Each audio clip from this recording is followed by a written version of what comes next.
окуяны эстедим. Атам эртерээк өтүп кеткен. Апам каза болгонуна 2-3 жыл болуп калган. Айылга айтпай деп эле барып калдым. Жыйым терим учур эле. Агам бала чакасы менен огороддорун чапканы чыгып кеттир. Үйдө эч ким жок. Сагынып барган элем. Ороо жайды кыдырып чыктым, бирок эле үйгө кире албайм да. Бир жан жок. Ушундай жаман болдум. Себеби бапырап бака-шака болуп тосуп алганга көнүп калыптырмын. Кошуналар үйгө кир деп жан ала калбай чакырышты. Кайра келип дагы 1-2 сааттай күтүп отурдум.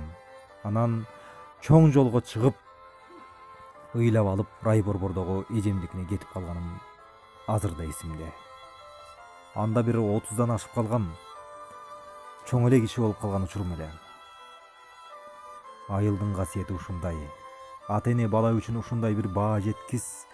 Канча жашка чыксак деле, көз өтүп кетсе деле биздин дилибиздин тээ түпкүрүндө алар бизге түркүк жана тирек. Бул катты жазып жатып айылдыктар бар болсун, карыялар, байбичелер көп жашасын демекчимин. Ал эми айыл бизди дайыма өзүнө тартып, бир сагынычка жетелеп, ошону менен эле дем күч берип турган касиеттүү дүйнө. Аманчылыкта болгула, айылым жана айылдаштарым.